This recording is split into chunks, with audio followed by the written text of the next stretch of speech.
Assalamualaikum warahmatullahi wabarakatuh.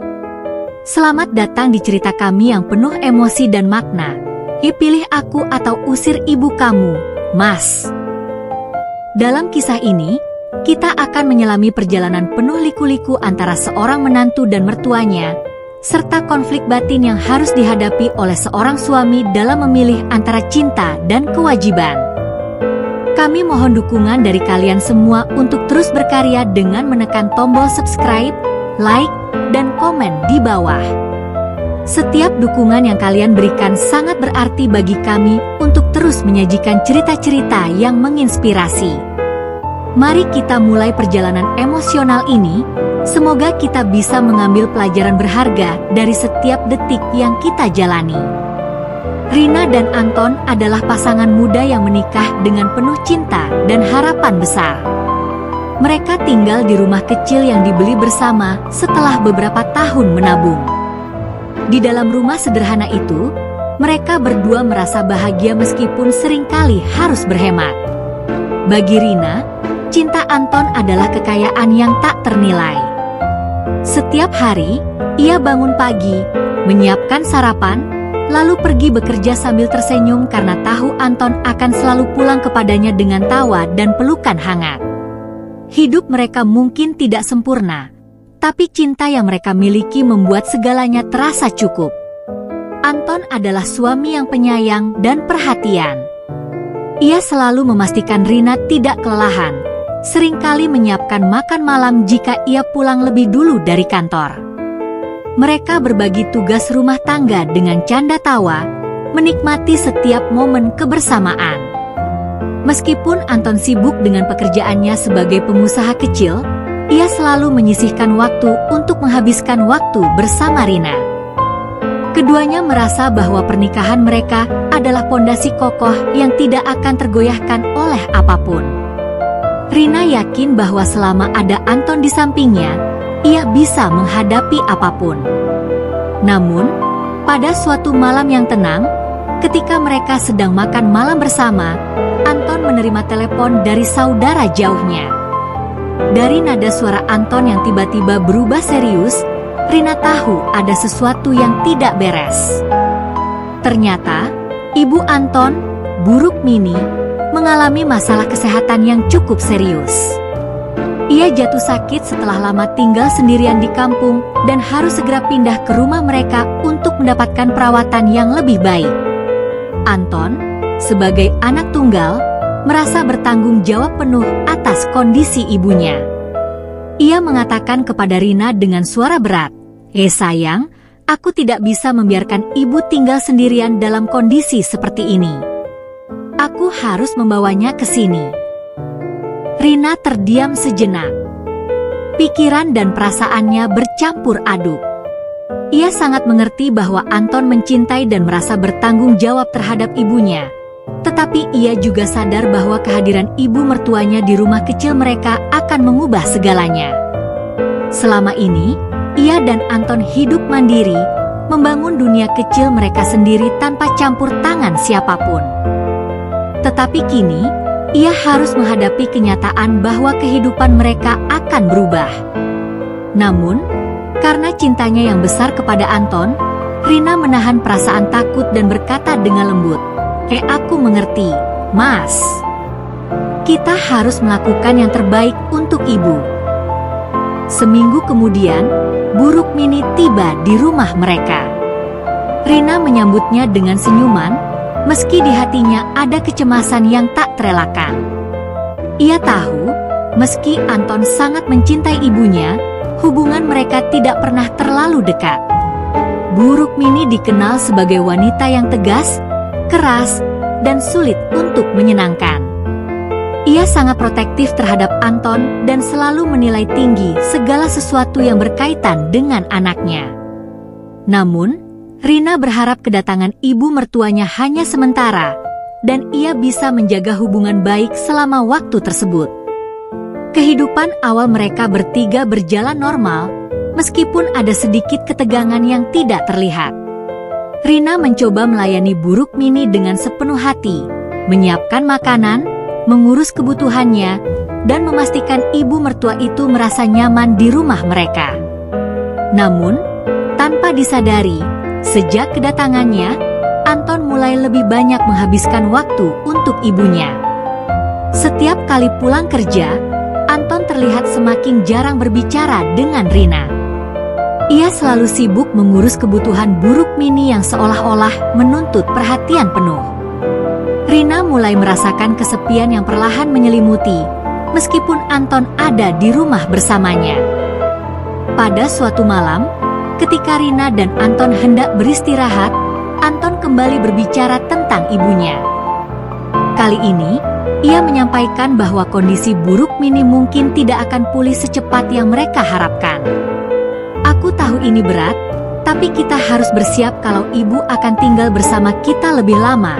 Sayang, kata Anton, suaranya terdengar penuh beban. Rina terkejut. Pikiran tentang hidup selamanya dengan ibu mertuanya di bawah satu atap mulai membayanginya, menimbulkan rasa takut yang mendalam. Tanpa bermaksud menentang, Rina hanya bisa tersenyum tipis, menyembunyikan kecemasannya. Tapi, jauh di dalam hatinya, ia mulai bertanya-tanya apakah rumah kecil ini masih akan menjadi tempat yang hangat seperti dulu. Pada malam itu juga, Rina tidak bisa tidur. Ia memandangi langit-langit kamar mereka, memikirkan semua perubahan yang akan terjadi. Rumah yang dulu menjadi tempat peristirahatan penuh cinta kini terasa mulai kehilangan kehangatannya. Rina tahu, hidupnya tidak akan pernah sama lagi. Pertanyaan besar yang menghantui pikirannya adalah, apakah aku bisa bertahan? Sejak kedatangan buruk Mini, suasana rumah semakin berubah. Rina, yang tadinya selalu bisa mengatur rumahnya sendiri, kini harus menyesuaikan diri dengan kehadiran ibu mertuanya yang keras. Setiap pagi, sebelum pergi bekerja, Rina menyiapkan sarapan untuk Anton dan buruk Mini. Namun, tidak jarang, buruk Mini mengkritik masakan Rina. "Kamu masak apa ini? Terlalu asin."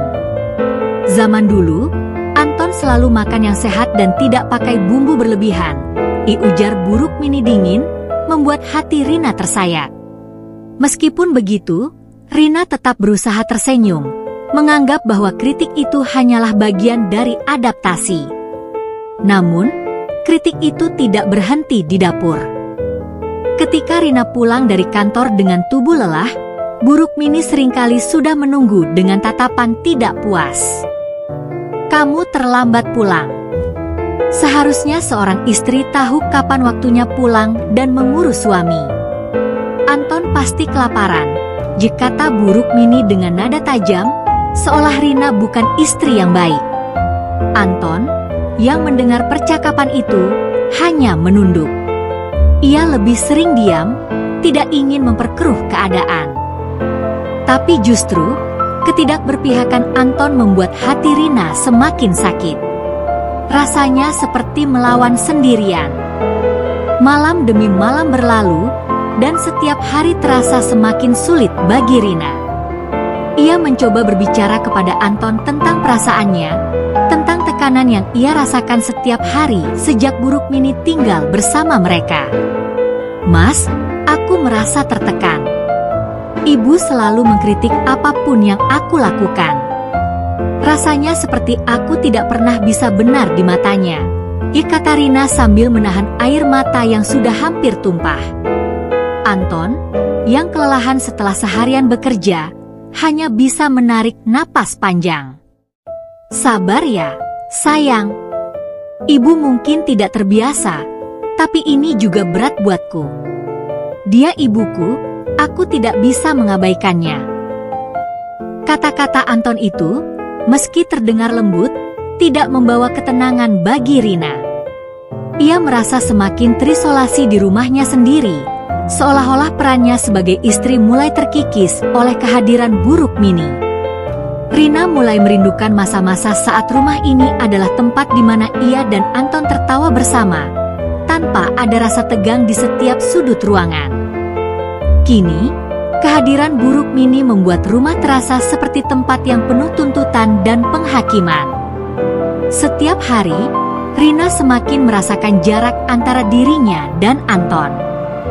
Buruk mini selalu menemukan cara untuk mengambil perhatian Anton, mulai dari mengeluhkan sakit yang tiba-tiba hingga memintanya melakukan hal-hal kecil yang seharusnya bisa ditangani sendiri. Rina bisa melihat bagaimana Anton semakin terperangkap dalam rutinitas yang membuatnya harus selalu memilih antara menenangkan ibunya atau menghabiskan waktu dengan istrinya. Anton menjadi lebih sering duduk di samping ibunya setelah makan malam, mendengarkan cerita-cerita lama tentang masa kecilnya. Sementara itu, Rina duduk sendiri di kamar, menahan perasaan terluka yang semakin dalam. Suatu sore, ketika Rina pulang lebih awal dari biasanya, ia mendengar percakapan antara Anton dan ibunya dari ruang tamu. "Anton, kamu harus ingat, aku ini ibumu. Aku yang melahirkan dan merawatmu. Jangan sampai perempuan itu mengambilmu sepenuhnya dariku," kata buruk mini, suaranya pelan namun menusuk hati Rina yang berdiri di belakang pintu. Hati Rina mencelos mendengar kata-kata itu. Ia merasa dituduh sebagai perusak hubungan antara Anton dan ibunya, padahal selama ini, ia hanya berusaha menjadi istri yang baik dan menjaga hubungan keluarga. Rina merasa semakin terpojok. Kekecewaan yang selama ini ia pendam akhirnya meluap pada malam itu. Setelah makan malam yang sunyi, Rina memberanikan diri untuk berbicara dengan Anton. "Mas, aku merasa tidak lagi dihargai di rumah ini. Ibu sepertinya selalu melihatku sebagai musuh. Apa aku salah jika aku ingin merasa dihormati di rumahku sendiri?" Tanya Rina dengan suara bergetar. Namun, jawaban Anton membuat hatinya remuk. "Aku tahu ini sulit, tapi kamu harus lebih sabar. Ibu sedang tidak sehat, kita harus mengutamakan dia dulu," ucap Anton dengan suara lemah, seolah-olah situasi ini tidak ada solusinya. Rina tertunduk, menahan tangis yang sudah tak tertahankan. Ia merasa terjebak dalam rumah yang dulu penuh cinta, tapi kini berubah menjadi tempat yang mencekik kebahagiaannya. Setiap hari ia merasa semakin jauh dari Anton, sementara buruk mini semakin mendominasi hidup mereka. Dalam hati, Rina bertanya-tanya sampai kapan ia bisa bertahan di situasi seperti ini. Tapi yang jelas, hari-hari penuh ketegangan dan luka ini belum menunjukkan tanda-tanda akan berakhir. Seiring berjalannya waktu, kritik buruk mini tidak hanya menjadi lebih sering, tapi juga semakin pedas. Setiap hari, Rina merasa kehadirannya di rumah tidak diinginkan. Suatu pagi, ketika Rina tengah membersihkan ruang tamu, buruk mini duduk di sofa dan memperhatikannya dengan tatapan tajam. "Kamu ini benar-benar tidak tahu cara membersihkan rumah. Lihat debu di sudut-sudut itu. Kalau kamu tidak becus mengurus rumah, bagaimana bisa mengurus suami?" Buruk mini berkata dengan suara tinggi. Rina berhenti sejenak, menelan rasa perih yang sudah akrab di hatinya. Ia mencoba tersenyum dan berkata pelan, "Maaf, Bu. Saya akan bersihkan lagi." Tetapi tidak peduli seberapa keras Rina berusaha, selalu ada yang salah di mata buruk mini. Ketika Rina memasak, buruk mini mengeluhkan rasa masakan yang menurutnya tidak sebaik yang ia buat untuk Anton dulu. Ketika Rina mencoba memperbaiki sesuatu, buruk mini akan berkata, Dulu, Anton selalu suka kalau aku yang memasak untuknya. Kamu tidak akan pernah bisa seperti aku." Kalimat-kalimat itu seperti pisau yang terus-menerus mengiris hati Rina, membuatnya merasa tidak pernah cukup baik sebagai seorang istri. Anton semakin jarang berbicara dengan Rina tentang perasaannya. Setiap kali Rina mencoba mengungkapkan betapa tertekannya ia dengan situasi ini, Anton hanya menghela napas panjang dan mengatakan bahwa semua ini hanya sementara. "Ibu pasti akan membaik, sayang." Ini hanya masa sulit, kita harus kuat, katanya, seolah meminta Rina untuk terus menahan rasa sakit tanpa batas. Namun, bagi Rina, kesabarannya sudah mulai terkikis. Ia tidak tahu sampai kapan ia bisa bertahan dalam kondisi seperti ini, apalagi ketika Anton terus-menerus menghindari konflik dengan ibunya. Suatu malam, setelah makan malam yang kembali diwarnai kritik buruk Mini, Rina merasa tidak kuat lagi menahan air matanya. Setelah Anton dan buruk Mini masuk ke kamar masing-masing, Rina duduk sendirian di ruang tamu, membiarkan air mata yang sudah lama ia tahan mengalir deras. Ia merasa kehilangan dirinya sendiri, kehilangan kebahagiaan yang dulu begitu ia rasakan bersama Anton. Apa aku ini hanya orang asing di rumahku sendiri? Igumamnya lirih. Rumah yang dulu terasa hangat kini berubah menjadi tempat yang penuh dengan tekanan dan kesedihan. Di tengah rasa frustrasi yang semakin memburuk, Rina mulai melihat perubahan sikap Anton. Suaminya yang dulu perhatian kini lebih banyak menghabiskan waktu dengan ibunya, seolah-olah kehadiran Rina tidak lagi menjadi prioritas. Ketika mereka duduk bersama, tidak ada lagi percakapan hangat seperti dulu. Anton selalu tampak lelah, pikirannya terus tertuju pada kesehatan dan kebahagiaan ibunya. Setiap kali Rina mencoba memulai percakapan tentang mereka, Anton selalu menutupinya dengan berkata, aku lelah, sayang. Bisa kita bicarakan lain kali?" Ketegangan ini mencapai puncaknya ketika pada suatu hari Minggu, buruk Mini secara terang-terangan menyindir Rina di depan Anton. "Kalau kamu tidak bisa melayani suami dengan baik, jangan salahkan kalau nanti Anton mencari yang lain. Banyak perempuan di luar sana yang lebih bisa menghargai suami," ucapnya sambil menatap tajam ke arah Rina. Anton yang duduk di samping ibunya hanya diam, tidak mengatakan apa-apa. Rina berharap Anton akan membelanya, tapi yang terjadi justru sebaliknya. Anton memilih untuk menghindari percakapan dan masuk ke kamar, meninggalkan Rina dengan luka yang semakin dalam. Perlahan-lahan, Rina mulai merasakan kehancuran dalam pernikahannya. Ia tidak pernah membayangkan bahwa cintanya yang dulu begitu kuat dengan Anton bisa tergerus oleh kehadiran ibu mertuanya. Setiap kali ia melihat Anton, yang ada hanya bayangan masa lalu mereka yang penuh kebahagiaan. Tapi kini, Anton terasa semakin jauh, seolah-olah mereka hidup di dunia yang berbeda. Rina hanya bisa menangis dalam diam, berharap suatu keajaiban bisa mengembalikan kebahagiaan mereka. Rina tahu, jika keadaan ini terus berlanjut, pernikahannya mungkin tidak akan bisa bertahan. Ia mencintai Anton dengan seluruh hatinya, tapi ia juga merasa bahwa ia tidak bisa lagi hidup dalam bayang-bayang buruk Mini yang selalu meremehkannya. Di dalam benaknya, sebuah pertanyaan terus bergema, apakah aku harus bertahan atau pergi?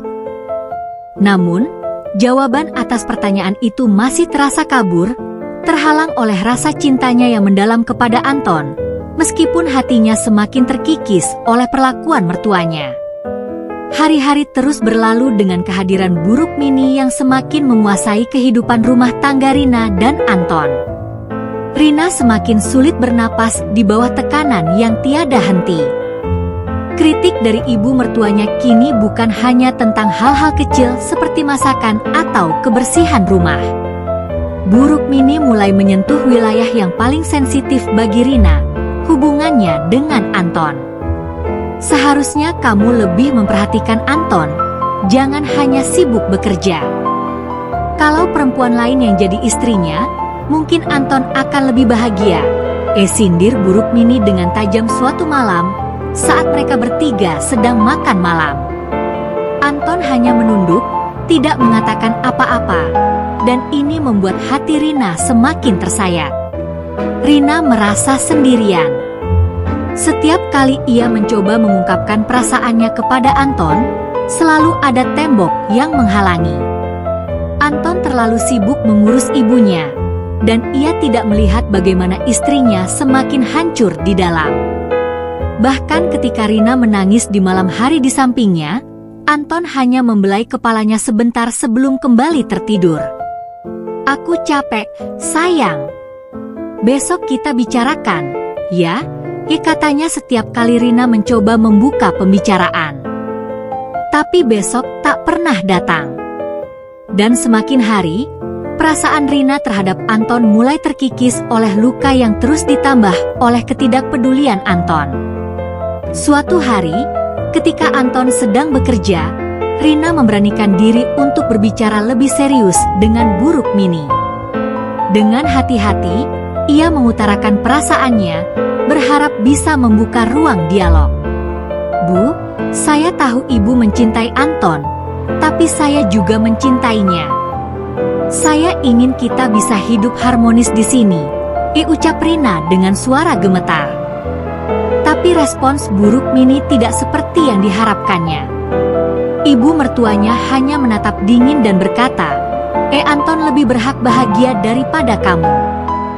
Kalau kamu tidak bisa membuatnya bahagia, kamu sebaiknya pergi saja. Aku tidak pernah suka kamu sejak awal, dan Anton bisa mendapatkan yang lebih baik."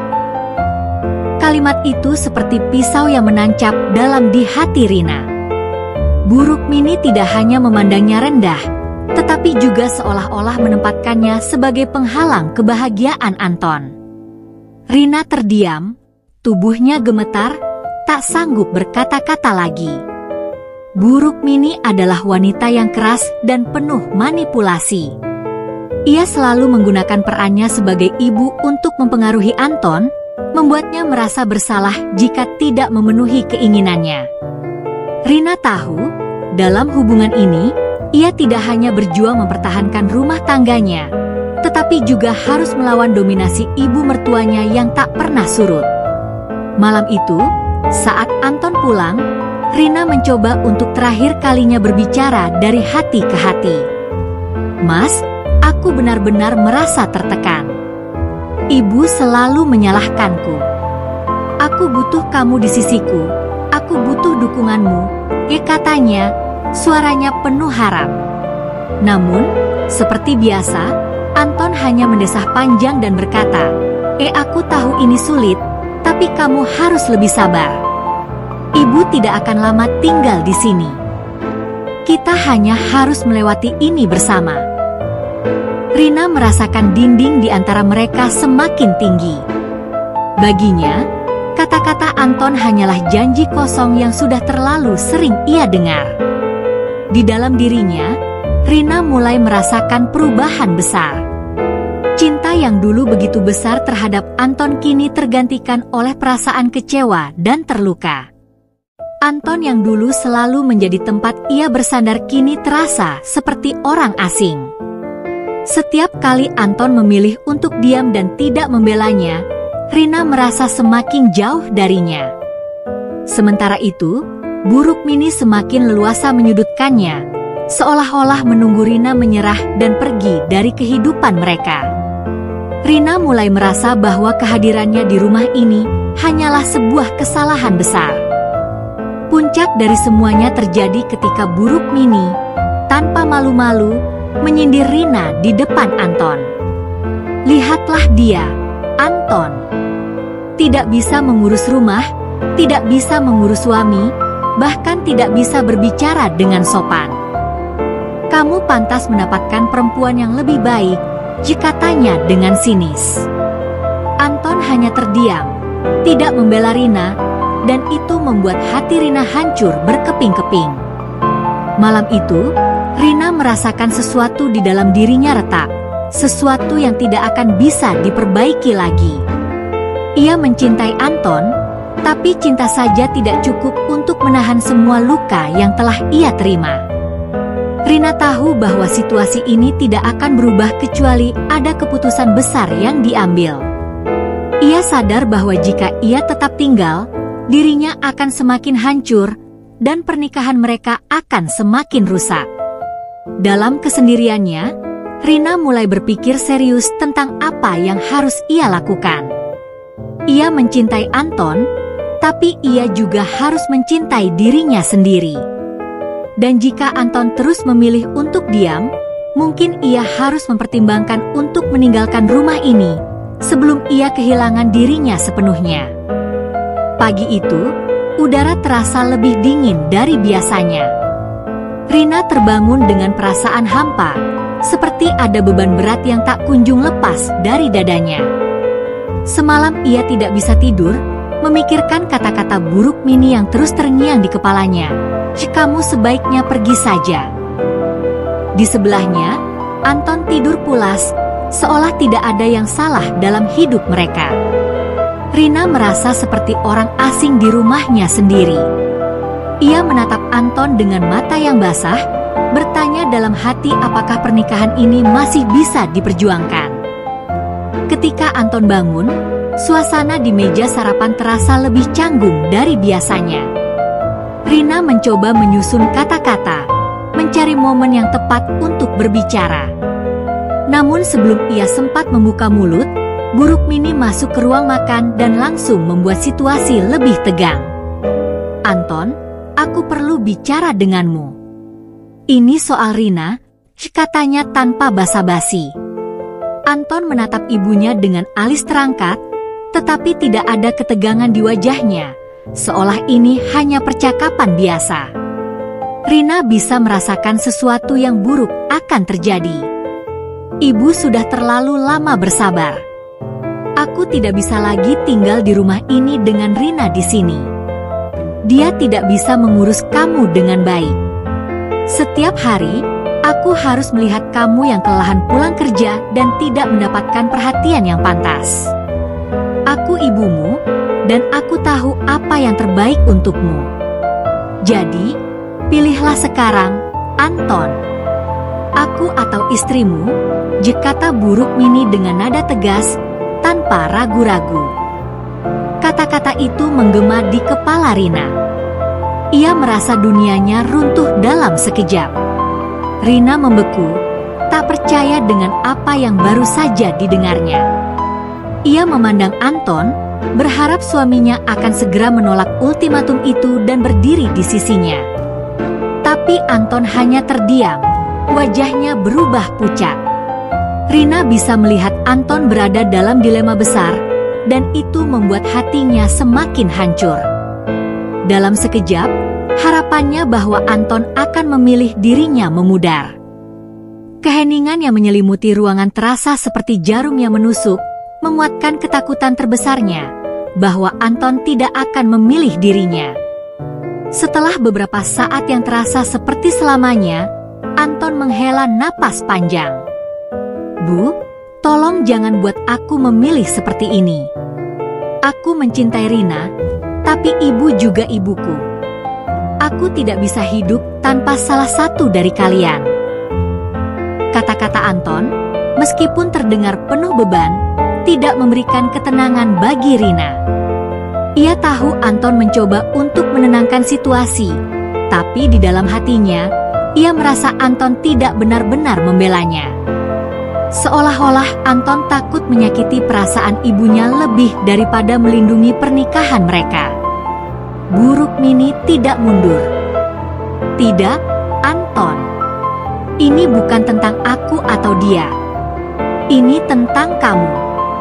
Apakah kamu ingin hidup bahagia dengan seorang istri yang tidak bisa mengurusmu, atau dengan ibumu yang selalu tahu yang terbaik? Kamu tahu ibu tidak akan selamanya di sini, tapi sementara ibu masih hidup, ibu tidak bisa tinggal bersama Rina, katanya dengan nada memaksa, membuat Anton semakin terpojok. Rina merasa seperti seseorang yang sedang diadili tanpa bisa membela diri. Rina akhirnya tidak bisa menahan lagi.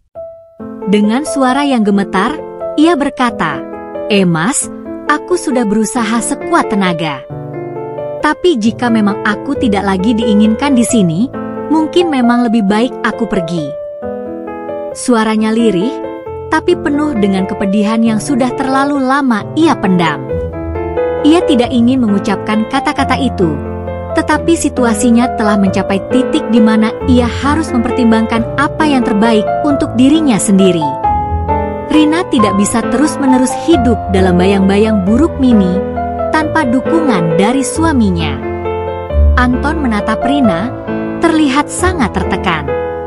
"Sayang, jangan bicara seperti itu. Ini hanya situasi sulit yang akan kita lalui bersama," katanya, seolah masih percaya bahwa semuanya akan baik-baik saja. Tapi Rina sudah tidak yakin lagi. Untuk pertama kalinya dalam pernikahan mereka, ia merasa Anton lebih memilih untuk menyenangkan ibunya daripada melindungi istrinya. Perasaan hampa yang menyelimutinya semakin kuat, dan Rina tahu bahwa keputusannya untuk bertahan mungkin bukan yang terbaik. Buruk Mini tersenyum tipis, seolah-olah tahu bahwa ia sudah memenangkan permainan ini.